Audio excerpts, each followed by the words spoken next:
ವೀಕ್ಷಕರೇ ಪ್ರಣಾಮ. ವಿಶ್ವ ಪ್ಲಸ್ ಟಿವಿಗೆ ಸ್ವಾಗತ.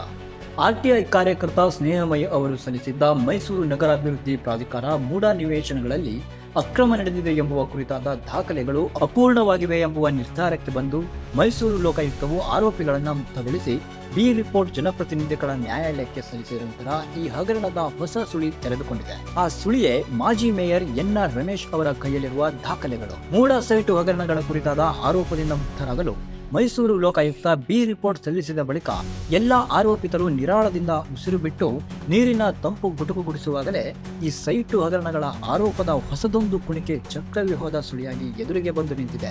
ಮುಖ್ಯಮಂತ್ರಿ ಸಿದ್ದರಾಮಯ್ಯ ಮತ್ತು ಅವರ ಪತ್ನಿ ಪಾರ್ವತಿ ಹೆಸರಿನಲ್ಲಿ ನಡೆದಿರುವ ಮೂಡ ಸೈಟು ಅಕ್ರಮ ದಂಧೆ ವಿರುದ್ಧ ಮಾಜಿ ಮೇಯರ್ ಎನ್ಆರ್ ರಮೇಶ್ ಹೊಸ ದಾಖಲೆಗಳನ್ನು ಹಿಡ್ಕೊಂಡು ಸಾರ್ವಜನಿಕರ ಮುಂದೆ ಬಂದಿದ್ದಾರೆ. ಎನ್ಆರ್ ರಮೇಶ್ ಅವರ ಬಳಿ ಇರುವ ದಾಖಲೆಗಳು ಮುಖ್ಯಮಂತ್ರಿ ಸಿದ್ದರಾಮಯ್ಯ ಮತ್ತು ಕುಟುಂಬದ ಸಾಮಾಜಿಕ ಬದುಕನ್ನ ಧ್ವಂಸಗೊಳಿಸುವ ಯಾವ ನಿಖರವಾದ ಮಾಹಿತಿಗಳನ್ನ ಬೆತ್ತಲೆಗೊಳಿಸುತ್ತೆ ಎಂಬುದು ಮಾಹಿತಿಗಳ ಮರ್ಮವೇ ಸಾಬೀತುಪಡಿಸಬೇಕಾಗಿದೆ. ಒಟ್ಟಾರೆ ಸಿಎಂ ಸಿದ್ದರಾಮಯ್ಯರ ಸಮಾಧಾನದ ಉಸಿರಾಟಕ್ಕೆ ಎನ್ಆರ್ ರಮೇಶ್ ಹೊಸ ಬಗೆಯ ಕಾರ್ಬನ್ ತಂದಿಡುತ್ತಾರೋ ಅಥವಾ ದಾಖಲೆಗಳು ಸುಳ್ಳಾಗಿ ಮತ್ತೆ ಸಿದ್ದರಾಮಯ್ಯ ಅಂಡ್ ಫ್ಯಾಮಿಲಿಗೆ ಆಕ್ಸಿಜನ್ ಸಿಗುತ್ತೋ ಎಂಬುದು ಕಾಲವೇ ನಿರ್ಧರಿಸಲಿದೆ. ಬಿ ರಿಪೋರ್ಟ್ ಆದ್ಮೇಲೆ ಎನ್ಆರ್ ರಮೇಶ್ ಏನ್ ಸ್ಮೂತ್ಲಿ ಅಂತ ಅವ್ರ ಧ್ವನಿಯಲ್ಲೇ ಕೇಳೋಣ ಬನ್ನಿ. ಆದಷ್ಟು ಬೇಗ ಸಿದ್ದರಾಮಯ್ಯನವ್ರನ್ನ ನಾನು ಶ್ರೀಕೃಷ್ಣ ಜನ್ಮಸ್ಥಾನದಲ್ಲಿ ನೋಡೋಕ್ಕೆ ಆಸೆ ಪಡ್ತೀನಿ. ಅವರಿಗೆ ಕಾನೂನಿನ ಕುಣಿಕೆ ಶತಸಿದ್ಧ. ಸ್ವತಃ ಮುಖ್ಯಮಂತ್ರಿ ಸಿದ್ದರಾಮಯ್ಯನವರೇ ಫಲಾನುಭವಿಗಳಾಗಿರ್ತಕ್ಕಂಥ ಮತ್ತೊಂದು ಬೃಹತ್ ಡಿನೋಟಿಫಿಕೇಶನ್ ಹಗರಣದ ದಾಖಲೆಗಳನ್ನು ಇವತ್ತು ನಾನು ಬಿಡುಗಡೆ ಮಾಡ್ತಾ ಇದ್ದೀನಿ. ಮತ್ತೆ ಅದಕ್ಕೆ ಸಂಬಂಧಪಟ್ಟ ಹಾಗೆ ಲೋಕಾಯುಕ್ತದಲ್ಲಿ ಮತ್ತೆ ಘನತೆವೆತ್ತ ರಾಜ್ಯಪಾಲರಲ್ಲಿ ದೂರನ್ನ ದಾಖಲೆಗಳು ಸಹಿತ ಸಲ್ಲಿಕೆ ಮಾಡಿದ್ದೀನಿ. ಈಗಾಗಲೇ ಸಿದ್ದರಾಮಯ್ಯನವರ ಧರ್ಮಪತ್ನಿ ಶ್ರೀಮತಿ ಪಾರ್ವತಿ ಅವರಿಗೆ ಡಿನೋಟಿಫಿಕೇಶನ್ ಆಗಿರ್ತಕ್ಕಂಥ ಪ್ರಕರಣದಲ್ಲಿ ಸಿದ್ದರಾಮಯ್ಯನವರು ಅವರ ಪ್ರಭಾವವನ್ನು ಬಳಸಿರೋದಕ್ಕೆ ಯಾವುದೇ ದಾಖಲೆಗಳು ಸಿಕ್ಕಿಲ್ಲ ಅಂತ ಹೇಳಿ ಯಾವ ಲೋಕಾಯುಕ್ತರು ಇವತ್ತು ಬಿ ರಿಪೋರ್ಟನ್ನು ಇವತ್ತು ಜನಪ್ರತಿನಿಧಿಗೆ ಸಲ್ಲಿಕೆ ಮಾಡಿದ್ದಾರೆ. ಆದರೆ ಅದನ್ನು ಹೊರತುಪಡಿಸಿ ಈ ಪ್ರಕರಣದಲ್ಲಿ ಅಂಥ ಕೆಲಸವನ್ನು ಲೋಕಾಯುಕ್ತ ಪೊಲೀಸರು ಮಾಡಲಿಕ್ಕೆ ಸಾಧ್ಯ ಇಲ್ಲ. ಯಾಕೆ ಅಂತಂದರೆ ಸ್ವತಃ ಸಿದ್ದರಾಮಯ್ಯನವ್ರ ಹೆಸರಿಗೆ ಕಾನೂನು ಬಾಹಿರವಾಗಿ ಡಿನೋಟಿಫಿಕೇಶನ್ ಮಾಡಿರ್ತಕ್ಕಂಥ ಜಾಗದ ಕ್ರಯಪತ್ರ ನೋಂದಣಿ ಆಗಿರ್ತಕ್ಕಂಥದ್ದು. ಮೈಸೂರು ನಗರಾಭಿವೃದ್ಧಿ ಪ್ರಾಧಿಕಾರ 1985ರಲ್ಲಿ ವಿಜಯನಗರ 2ನೇ ಹಂತದ ಬಡಾವಣೆಯ ನಿರ್ಮಾಣಕ್ಕೆ ಅಂತ ಹೇಳಿ 100 ಎಕರೆಗಳ ವಿಸ್ತೀರ್ಣದ ಸ್ವತ್ತನ್ನು ಭೂಸ್ವಾಧೀನ ಪಡಿಸ್ಕೊಳ್ಳುವಂಥ ಕೆಲಸ ಮಾಡ್ತದೆ. ಆ ಭೂಸ್ವಾಧೀನಕ್ಕೊಳಗಾದಂಥ ಇಣಕಲ್ ಗ್ರಾಮದ 70/4A 70/4A ಸರ್ವೆ ನಂಬರಿನ ಸ್ವತ್ತು ಕೂಡ ಒಂದಾಗಿದೆ. ಸಾಕಮ್ಮ ಅನ್ನೋರ ಮಾಲೀಕತ್ವದ ಈ ಸರ್ವೆ ನಂಬರ್ 70/4A ಆ ಸ್ವತ್ತನ್ನು ನಿಯಮಾನುಸಾರ ಭೂಸ್ವಾಧೀನ ಪಡಿಸ್ಕೊಂಡು ಅವರಿಗೆ ಕಾನೂನು ರೀತಿ ಏನೇನು ಪರಿಹಾರ ಧನವನ್ನು ಕೊಡಬೇಕೋ, ಪರಿಹಾರದ ರೂಪದಲ್ಲಿ ನಿವೇಶನಗಳನ್ನು ಕೊಡಬೇಕೋ ಎಲ್ಲ ಕೊಟ್ಟಿರುತ್ತೆ. ಇದಾದ ನಂತರ 1987ರಿಂದ ಇಲ್ಲಿ ನಿವೇಶನಗಳ ಹಂಚಿಕೆ ಪ್ರಾರಂಭ ಆಗಿ ಈ ಒಂದು ಹಿಣಕಲ್ ಗ್ರಾಮದ ಸಾಕಮ್ಮ ಅವರ ಮಾಲೀಕತ್ವದಿಂದ ಏನು ಭೂಸ್ವಾಧೀನ ಪಡಿಸ್ಕೊಂಡಿದ್ರು ಆ ಸ್ವತ್ತಿನಲ್ಲಿ 80/120 80/120 ಅಳತೆ ಅಂದರೆ ಸಲ 9,600 ಚದರ ಅಡಿಗಳಷ್ಟು ವಿಸ್ತೀರ್ಣದ ಸ್ವತ್ತುಗಳು ಅಲ್ಲಿ ರಚನೆ ಆಗಿರ್ತದೆ. ಇಂಥ ಒಂದು ನಿವೇಶನ 3,161ನೇ ನಂಬರ್ ನಿವೇಶನ. ವಿಜಯನಗರ 2ನೇ ಹಂತದ 3,161ನೇ ನಿವೇಶನ ಸುಂದರ್ ರಾಜನ್ ಅವರಿಗೆ ಕಾನೂನು ರೀತಿಯ ಮೂಡಾದಿಂದ ಹಂಚಿಕೆಯಾಗಿ ಅವರು ಎಲ್ಲ ಹಣವನ್ನು ಪಾವತಿ ಮಾಡಿ ಮೂಡಾದಿಯಿಂದ ನಕ್ಷೆಯ ಮಂಜೂರಾತಿಯನ್ನು ಪಡೆದು 1987-88ರಲ್ಲಿ ಇದಕ್ಕೆ ಸಂಬಂಧಪಟ್ಟ ಒಂದು ಮನೆಯನ್ನು ಕೂಡ ನಿರ್ಮಾಣ ಮಾಡ್ಕೊಂಡು ವಾಸ ಮಾಡ್ತಾ ಇರ್ತಾರೆ. ಇದೆಲ್ಲ ಆದ 12 ವರ್ಷಗಳ ನಂತರ ಈ ಸ್ವತ್ತಿನ ಮೇಲೆ ಸಿದ್ದರಾಮಯ್ಯನವರ ಕಣ್ಣು ಬೀಳ್ತದೆ.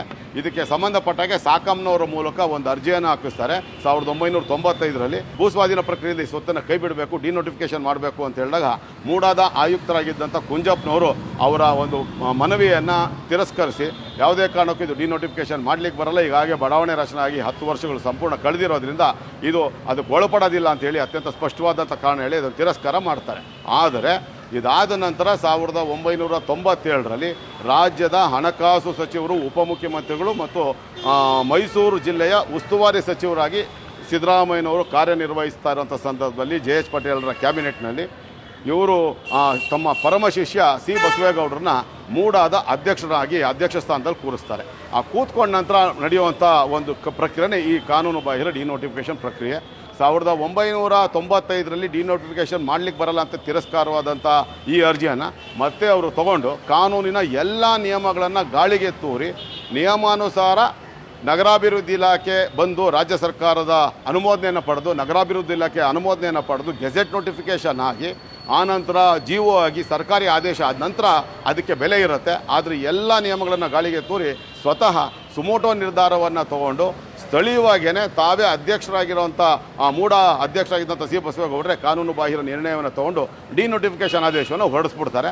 ಇದಾದ 27 ದಿನಗಳ ನಂತರ 26/11/1997 3161 ನಂಬರ್ ನಿವೇಶನ ಸುಂದರ್ ರಾಜ್ ಅವರು ಮನೆ ಕಟ್ಕೊಂಡು ವಾಸ ಮಾಡ್ತಾ ಇದ್ದಂಥ ನಿವೇಶನವನ್ನು 9600 ಅಡಿ ಚದರಡಿ ವಿಸ್ತೀರ್ಣದ ಈ ಸ್ವತ್ತನ್ನು ಸಾಕಮ್ನವರಿಂದ ಸಿದ್ದರಾಮಯ್ಯನವರು ಸ್ವತಃ ಅವರ ಹೆಸರಿಗೆ ಕ್ರಯಪತ್ರ ನೋಂದಣಿ ಮಾಡಿಸ್ಕೊಂಡು 3 ದಿನಕ್ಕೆ ಆ ನಿವೇಶನ ತಮ್ಮ ಎಲ್ಲ ಪಟಾಲಂಗಳನ್ನು ಕರ್ಕೊಂಡೋಗಿ ಆ ಒಂದು ಸ್ವತ್ತಿನಲ್ಲಿ ನಿರ್ಮಾಣ ಮಾಡಿದಂಥ ಕಾನೂನು ರೀತಿ ನಿರ್ಮಾಣ ಮಾಡಿದಂಥ ಸುಂದರ್ ರಾಜ್ ಅವರ ಮನೆಯನ್ನು ಕೆಡವಿ ಅದನ್ನು ತಮ್ಮ ಸ್ವಾಧೀನಕ್ಕೆ ಪಡ್ಕೊಳ್ಳುವಂಥ ಕೆಲಸವನ್ನು ಮಾಡ್ತಾರೆ. ಅದಾಗಿ 6,27,000 ರೂಪಾಯಿಗೆ ತೊಗೊಂಡಂಥ ನಿವೇಶನ ಕೊನೆಗೆ ಇವರು ಸರ್ಕಾರಿ ಬೆಲೆ 1 ಕೋಟಿ ರೂಪಾಯಿ, ಮಾರುಕಟ್ಟೆ ಬೆಲೆ 4 ಕೋಟಿ ರೂಪಾಯಿಗಳಿಗೆ ಅದನ್ನು ಮಾರಾಟ ಕೂಡ 2003 ಮಾಡ್ತಾರೆ. ಈ ರೀತಿ ತಮ್ಮ ಅಧಿಕಾರವನ್ನು ದುರ್ಬಳಕೆ ಮಾಡಿಕೊಂಡು ತಮ್ಮ ಶಿಷ್ಯನ ಮೂಲಕ ಡಿನೋಟಿಫಿಕೇಶನ್ ಮಾಡಿಸ್ಕೊಂಡು ಅದಾಗಲೇ ಪರಿಹಾರಧನವನ್ನು ಪಡೆದಿದ್ದಂಥ ಒಂದು ಸ್ವತ್ತಿನ ಮಾಲೀಕರಿಂದ ಸಾಕಮ್ನವರಿಂದ ಕ್ರಯಪತ್ರ ನೋಂದಣಿ ಮಾಡಿಸ್ಕೊಂಡು ಕಾನೂನು ರೀತಿ ನಿರ್ಮಾಣ ಮಾಡಿದಂಥ ಮನೆಯನ್ನು ಇವರು ಧ್ವಂಸ ಮಾಡಿ ಆ ಒಂದು ನಿವೇಶನ ಸುಪರ್ದಿ ತೊಗೊಂಡಿರ್ತಕ್ಕಂಥ ಈ ಒಂದು ಹಗರಣಕ್ಕೆ ಸಂಬಂಧಪಟ್ಟಾಗಿ ಇವತ್ತು ನಾನು ಸಂಪೂರ್ಣ ದಾಖಲೆಗಳ ಸಹಿತ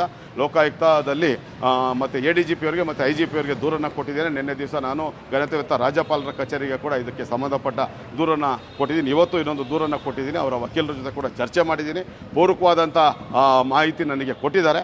ಈ ಒಂದು ಪ್ರಕರಣದಲ್ಲಿ ಅವರು ಪಾರ್ವತಿಯವರ ಹೆಸರಿನಲ್ಲಿ ಆದಂಥ ಡಿನೋಟಿಫಿಕೇಶನ್ ಹಗರಣದಲ್ಲಿ ಅವರು ಬಚಾವಾಗಲಿಕ್ಕೆ ತಮ್ಮ ಅಧಿಕಾರವನ್ನು ದುರ್ಬಳಕೆ ಮಾಡಿಕೊಂಡು ಯಶಸ್ವಿ ಆಗಿರ್ಬೋದು. ಆದರೆ ಅದರ ಕಾನೂನು ಹೋರಾಟ ಮುಂದುವರಿಯುತ್ತೆ. ಆದರೆ ಈ ಒಂದು ಪ್ರಕರಣಕ್ಕೆ ಸಂಬಂಧಪಟ್ಟ ಹಾಗೆ ಅವರಿಗೆ ಕಾನೂನಿನ ಕುಣಿಕೆ ಶತಸಿದ್ಧ.